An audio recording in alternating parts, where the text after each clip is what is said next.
Alright, today we're having a look at Caim Mansion by Caim-D. Alright, so here we are in Caim Mansion by Caim-D. That's his eject. Where do I need to go? It says this is supposed to be a... LB... Oh, hi! Layers. Maybe a recreation of Spoopy Mansion from LBP Vita? I never played LBP Vita, so I do not know. I don't know if I want to go into that wormhole, but I also don't know that I have the option not to. I just don't want to add any extra loading.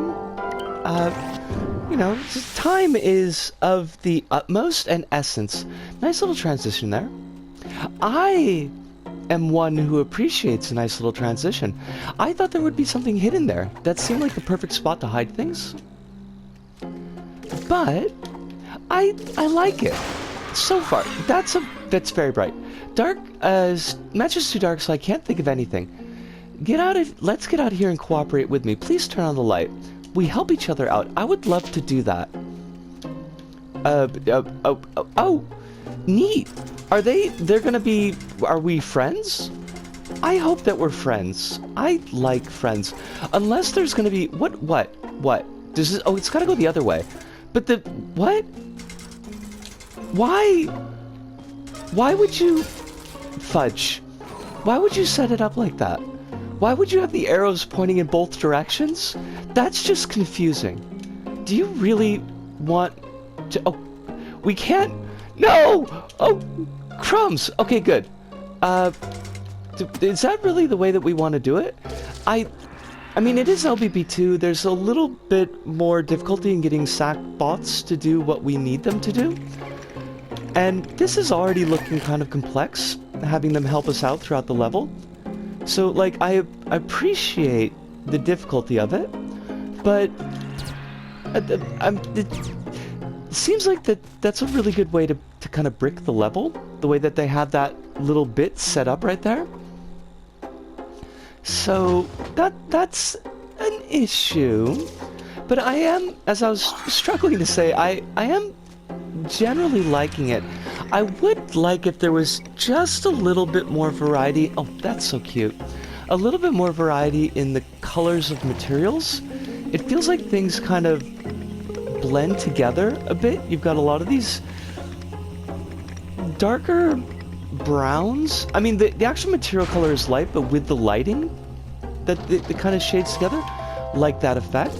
Very good, very cool. Yeah! What? Why are you laughing? Why? Oh, because maybe it's dark? They don't like the dark? Oh, fudge. Come here. Oh, no! Timer already? It's the timer. We gotta go. But we will be back, and we'll see you at the hub. See yas! And we're back! And Caim Mansion by Caim-D, and I'd say it's a really solid on yellow square. Maybe even a green circle that didn't just quite click with me for reasons I'm still having a little bit of trouble putting my fingers on. But to lead off with the positive things, and this is a really well done reproduction of the Sunshine and Shadows level from LBP Vita in LBP 2, and I never had the chance, I've mentioned a number of times before, I've never had the chance to play the LBP Vita game, so I went and checked this on YouTube to look through a walkthrough and to see how well that Caim did in reproducing the mechanics as well as the look and feel of the level, and I'd say a really good job was done with that. Now, of course, the touchpad mechanics that the Vita gives us aren't available in LBP 2. There are some ways to mimic or fake those mechanics a little bit in LBP 3, but Caim has done a number of workarounds here. A number of times we see where you've got to grab onto things to twist them around in order to get things that you would have pulled down with your fingers on the touchpad in the Vita version. Now, the first time that came up, and I was a little bit unhappy with the communication with the player, because you've got arrows stickers indicating that the wheel is supposed to be rotated to lower a wall so that the sackbot can get through, and hit a button so that you can go through. And the arrows are pointing in opposite directions. but the wheel can only turn in one direction to get the effect that you need. So I was a little bit confused about that. It's a really small point. I don't think that you can actually soft lock that level like I was afraid that you could when we played through the first time, because you can kind of like slip in between the layers there to get through. But you see another section like that a little later on as well. Some of the places where you're supposed to like flick the screen, that's actually set up mechanically, so it does it for you with a player sensor, and it'll just like move that section over so that you can get through. There's a bit where you would have had to pull out a section to keep the following Sackbot, or well, in the Vita version, the Miss Sunshine character, I think she's called, to get her out of a little bit of a trap with some spring height jump pads set in the wall, and you'll do that with a button here. So like the way that Caim has worked around those limitations in LBP2, I thought were really well handled. Something else I really appreciated was just the Sackbot's movements and interactions in that level. I mean, Sackbots are definitely more utilizable now in LBP3. They're still not great, and you kind of have to push at them to get doing what you want them to do, but it's much easier nowadays than it was in LBP2. Now this Sackbot's not really doing anything particularly flash or difficult, but what it does do, it all does very smoothly. Going from point A to point B and getting on the buttons and hitting switches and things like that. Like, it's all really smooth. Generally, the Sackbot doesn't get hung up on things, which I appreciated, and is a nice, worthwhile compliment to the level. I really liked the look of that Sackbot character, to be honest, more than I liked the Miss Sunshine character in the Vita version, so there is that as well.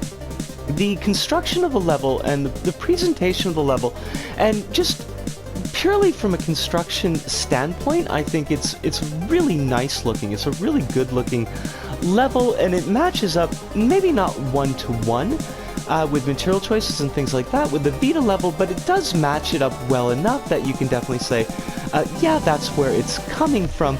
But it still fits together well enough that even though I didn't recognize it from my own experience, it felt like a nice, well-done environment, and it's really, really good job there. Now, as to the presentation, is something that I mentioned in the video, is it just, and one of the things that kind of brings it down a little bit for me, is it feels very drab. The material choices with those lighting and everything just looks really gray, and I know it's supposed to be shadowy and it's supposed to be spoopy, but like it doesn't have, I don't know, the look just didn't quite catch it for me. One of the things that I noticed, and this is kind of a both ways type of situation, the material that was used in a number of places for the ground, it's green check material, which was not grabbable, and I super appreciated that, even though there are grabbable bits in the level where you have to swing that use that same material. And I know I said the other week that we should try to avoid that, and we should, but at least in this case we wouldn't have confused anything. But like the color scheme, whereas in the Vita version you've got the white and black check, and it stands out I think a little bit more, where this kind of fades into the background as well. So that was a bit of an issue there. One of the other issues I kind of feel like is that there's not a lot of like momentum to the level. It moves along fine. I didn't really feel myself like getting hung up or feel like it was dragging, but it just feels very slow. And I think when you're looking at story mode levels, you can kind of intersperse these slower paced levels with quicker paced levels, because you're going to be playing it all as one set. Whereas when you've got it in a community level, and probably a player is only going to play this one level off your Earth, unless they are really intrigued and they actually visit your Earth and go to your other levels, this might be like the one thing that they play. So sometimes these slower paced levels, and because they don't have that buffering on either side of things that have got a little bit faster pace or a little bit brighter presentation, and they just kind of get lost, I think, in the shuffle. And I do think that Caim Mansion does get lost a little bit in the shuffle there. It's a great example, I feel, of LBP2 era building, and that makes sense because LBP Vita came out during that era as well. You've got a couple of like little secret areas where you've got to move behind things that are not quite clear because of the way the camera is placed. We saw that a lot in the LBP2 levels. I always really enjoy that. It gives you a reason to kind of poke around in things, and I appreciated that. You've got sticker switches, and I love sticker switches. We hardly ever see them, and usually when we see them, they're with stickers that are available as prizes in the level, which means you got to go back, and usually the level's not really worth going back to. These are stickers that if you played through LBP2, you would have had the stickers. They weren't like hidden prizes, like ×2 prizes, anything like that. So most players who played LBP2 would have those stickers, would be able to get the extra bubbles from that, and like I just love that. It's cool.